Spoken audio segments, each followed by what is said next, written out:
In this clip, the students are engaged in a couple of processes. A quick write process, where they use a mentor text to create their own from, and then they're going to give a choral montage. What did you remember about that excerpt? We took the mentor text of the real poem and we changed it in our own. And although we had the guideline, again, the windows were open and not everyone's was the same. And it was sort of open to do it, the discussion, and it was about the thinking and not about the perfect little articulation. Just get your ideas out. When Dr. Wilhelm said, don't think, he wanted us to think, just like, don't like edit it and like make it look perfect for the teacher, just get your ideas out and get your emotions. Because this was a quick write. And then it's the energy of what you do with that that matters. Well, let's watch this clip and see this work in action. Welcome back, everyone, to the symposium on voice and the voiceless. Now, as we know from our good friend, Dr. Dan, and his work on archetypes in poetry and dreams, it is often very, very powerful for us to delve into our unconscious and to see what we are thinking at any moment. So we're going to use Dr. Dan's famous Kenneth Koch method for writing poetry. All right, I will read you a model, then I will ask you to quickly, without too much thinking, delving into your unconscious, to rewrite the poem about voice and what you think the various people we have studied in our case studies think about voice, and also then at the end what you think voice is. To some, power is guns. To some, power is knives. To some, power is the ability to read and write. To some, power is control. To some, power is a fist. To some, like Dr. Martin Luther King Jr., power was words. So what is power to you? So here is what you must do. You must rewrite the poem using voice. And I do not wish you to think very hard. I wish you to delve into your unconscious and see what comes out.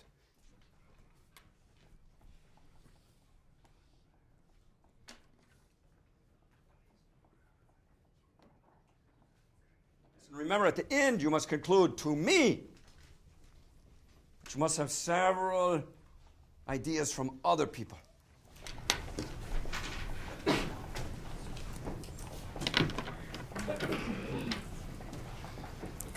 Two more minutes. I saw some very, very good poems. Now, this is what I would like you to do. This time, you share with your face buddy. So, Dr. June, you would be with Dr. Yasmin. I wish for you to share your poems. If you wish to change your poem while you are reading it or after you have read it, then you do so. All right? No worries. And I want you to read the poem at least twice. And I want you to make some changes at least once. Voice is power, to some voice is persuasion, to some voice is an opinion, to some voice is paintings, to some voice is music, to some voice is love, to some voice is knowledge, to some voice is words. To me, voice is persuasion, so what is voice to you? It turned out that everybody wrote a great poem, the model worked, but it required, in several cases, my direct intervention and then doing some more modeling with those kids. And I'm satisfied with the choice I made because everybody did get done, and everybody did read a poem, and then we had a time to share a few of them. And you saw how every poem that was read was very different. Was there a poem read at your table that is so psychologically interesting that we must all hear it? To men, voice was cliché. To women, voice was a scarce opportunity. To children, voice was unknown. To Johnny MacDonald, voice was publicity. To Louis Riel, voice was the key to success. To First Nations, voice was gold that was never found. To some, voice is the ability to talk. To others, voice is standing up for what you believe in. To me, voice is power. What is voice to you? Oh, some appreciation for Dr. June! What a highly political, feministic poem. I like it very much.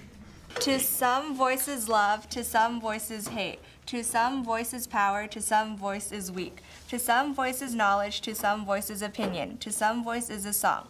To some, voice is the ability to speak. To some, voice is the reason for peace. To some, voice is the reason for war. To some, voice is the reason we act. To most, voice is how we learn. To most, voice is how we communicate. To most, voice is a chance to express. To me, voice is life. So what is the meaning of voice to you? Oh, some appreciation for Dr. Kim. I liked how you went from some to most, how there was some development through the poem, variations on the template of the model. Excellent. Yes. Voice. To Johnny MacDonald, voice came from success. To Louis Riel, voice was lost by defeat. To some, an informed voice is a powerful voice. To some, a voice is bestowed by the audience. To Little Rabbit, voice was not acquired by being young. To me, voice is leadership, pushing the voiceless to become the voiced in unity and change. So what is voice to you? Some appreciation for Dr. Dan. Dr. Dan, I liked how you took the model and you changed it, and every line was slightly different to bring attention to it. Very, very nicely done. To some voices power, to some voices bravery. To children, voices to be equal. To First Nations, voices to be understood. To everyone, voices not to be ignorant. To some, voices religion. To me, voices to be listened to. So what is voice to you? Nice. Now that was very interesting poetically because the previous poems varied the beginnings. You varied the endings of the statements in very nice ways to bring attention to those ideas. I tried, as I was walking around, to keep putting stuff up here that place-held their ideas, but also their actual words. And of course, you're naturally building vocabulary. And that's interesting too, because the research in vocabulary shows that when kids get lists or definitions to write down, they basically mislearn the vocabulary, that there's nothing positive that happens. The way people learn vocabulary is an actual context of use by repeating the vocabulary. So I tried to repeat vocabulary and add vocabulary, but in a context of use where it would be obvious what it meant, and I was just kind of rephrasing their ideas or whatever. And you know, that's what you can do in an inquiry environment like this, is the kids are using the same vocabulary, but to do substantive work.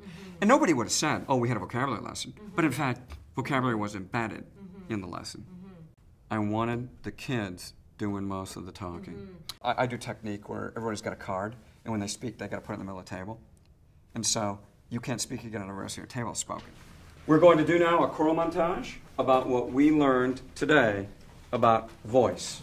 I learned the voice can change an opinion. I learned that even the smallest voice can make the biggest impact. I learned that having a voice is useless unless there's someone to listen to that voice. Every voice is powerful and needs to be heard.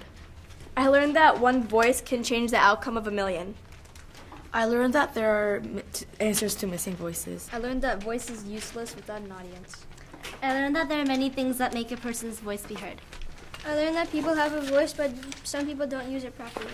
I learned about what kind of power and things are determine the voice. I learned that you should use your voice more often. I learned that if you don't use your voice, it will fade away. I learned that a million voices can be found in one small voice. I learned that you should use your voice anytime. I learned that one voice could change the world. I learned from you that voice is power, but if it is not used, it becomes powerless. What memories jog back to you now? Yeah, you feel very self-conscious when you have to give your poem out, especially when you didn't make it look perfect to the whole class, but when people like reassure you by clapping and stuff, you get encouraged to keep trying to do that. That's community building again, isn't it? Where you trust and you can share.